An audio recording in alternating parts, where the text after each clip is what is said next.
The Yamaha P145 is a fairly recent arrival, and so we're putting it through its paces, and today's video is going to be comparing it to the Casio PX-S1100. Now there's a lot to dig into because on paper the Casio just obliterates the Yamaha entirely, like in almost all categories, but as we know, musical instruments cannot be broken down simply by spec. You've got to get in front of them, you have to play them, and ideally play them side by side. I gotta say, the Yamaha definitely has some bright spots here that go up very well, and I would say even exceed the performance of the Casio in a few areas. Now the Casio is a more expensive instrument. It comes in at $600 USD, or if we're up in Canada here, $899, whereas the Yamaha comes at $500 USD, so there is that spread. We're gonna start first with the Casio PX-S1100. Now this is a 2021 release, and the Yamaha is just at the beginning.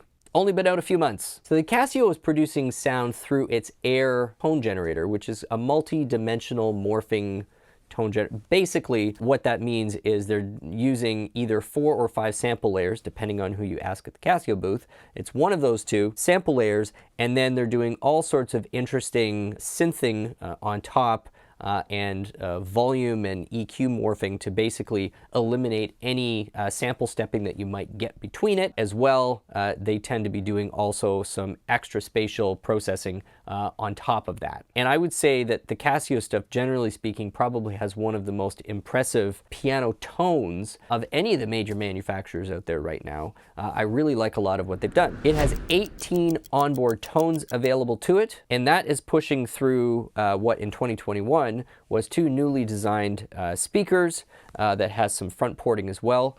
Just like the P145, the speakers are pointing back rather than down, and it's 8 watts aside for a total of 16 rated watts. Included with it comes the Bluetooth wireless MIDI connection, which allows you to connect to the Cordana app as well as any other enabled Bluetooth MIDI iOS or Android app. And then 2 other quite notable features on here, which really kind of stand out in the market, which is one, at this price point, it's got 2 discrete left-right quarter-inch outputs. And if I'm not mistaken, they're the only ones at this price to offer that. The second thing is, this can be battery operated. This is a super potent portable musical instrument. Yamaha comes in with 64 notes of polyphony, and that is outputting its CF3S piano sample. And then in addition to that, there are 9 other sounds, so a total of 10 onboard tones with this instrument. It's outputting through 2 speakers which are ported to the rear rather than down, and you've got 2 well-placed tone ports at the top here, 7 watts aside for a total of 14 watts. It's using 1 resonance engine. Basically, you are always getting a damper resonance that's permanently on. And if you wish, you can purchase an additional adapter which gives you the Bluetooth MIDI connectivity. Now you notice I didn't mention action yet on either one of these instruments, and that is because that's really one of the big conversations with these two. Now when Casio came out with theirs, they developed this very compacted action, and I would say they kind of started a bit of an industry trend and broke some ground. They also took a lot of flack for doing it first because there were a lot of people who didn't react very well to the fact that you had very, very different resistance on the key depending on where you played it because the pivot length is so short. But it allowed them to shrink the form factor and shave a few extra pounds off the instrument, which got this down into the 25-pound range. And most importantly, in basic to, I would say, intermediate repertoire, like playing difficulty, the action felt great. Well, roll things forward another 3 years, and here we are with Yamaha's newest release of their P145 and the 225, both of which are now also using highly compacted actions, meaning a shorter pivot length, and just like you had on the Casio, very, very different pressures depending on where you were playing the key. But having said that, these 2 actions do not feel the same. Although you do get some of the same sense of weight difference from the front to the back, the actual sensation of playing the key, the mechanical sensation, as well as your sense of depth on the key is quite different. So for one of the things that Casio has done is they've made the key depth a little bit greater on here, which means as you're playing the key closer to the end, both either on a black key or a white key, it feels far more natural and close to an acoustic piano. However, it also means that the gradient difference between the front of the key to the back of the key is even more than what you get in the Yamaha, because the Yamaha, the key depth is actually a little shallower. So that difference is minimized by doing that.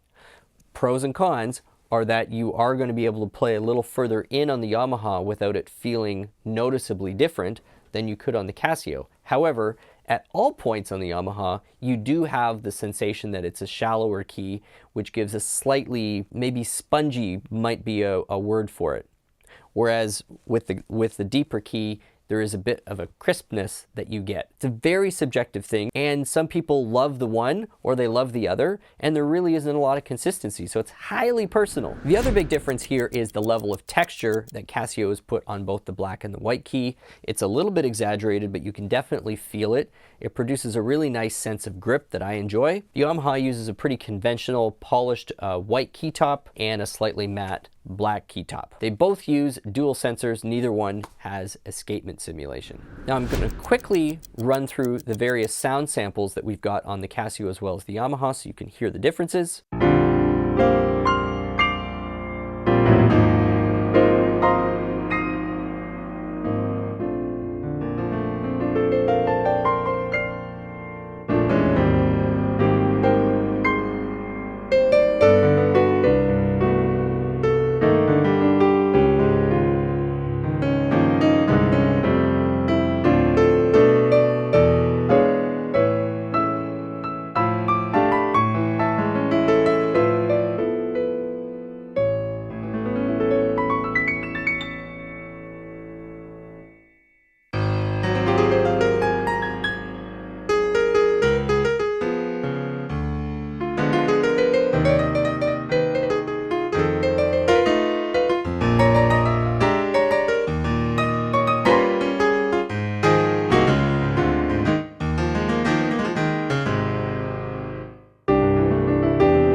So here are my big takeaways from these two instruments. If we're talking just about signal, the Casio undoubtedly is producing a much thicker, more complex signal on a lot of those patches, and particularly I would say the primary patch that they've got, which is a Hamburg Steinway. And I would say that that sound gets rendered through the onboard speakers quite well, particularly in the mid-range and upper mid-range. I would also say that if you are intending on playing this with any of the doubled up sounds, which both of these have the ability to do, your 64 notes worth of polyphony is going to run out very, very quickly, to the point where it really couldn't be used professionally if you were going to do something such as piano and strings together and accompany somebody in a live setting. You're going to be hearing lots of notes terminating all over the place. However, if we're sticking to just single sounds and we're playing this, let's say just in our core piano tone, the Yamaha does have a couple of strong points which are definitely worth a mention. Its bass performance, even though it's rated 2 watts less,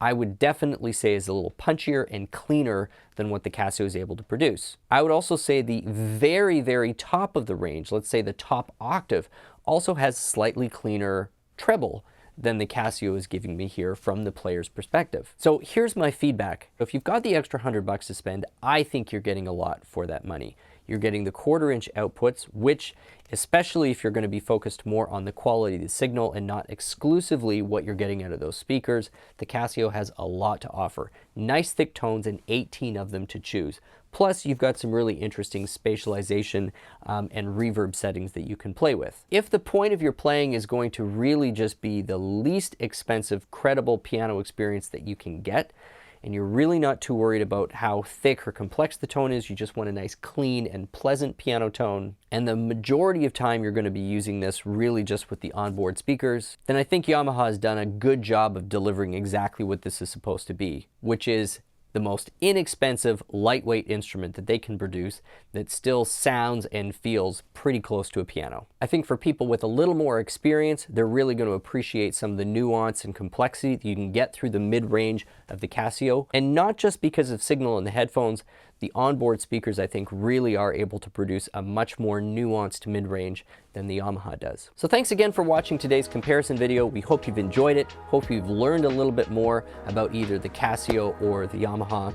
If you have and you want to see more, please hit that subscribe button. We'd love to have you back as a regular viewer of our channel. Consider sharing and giving it a like as well. It really helps us out here. My name is Stu Harrison. This has been Merriam Pianos on YouTube, and we'll see you again soon.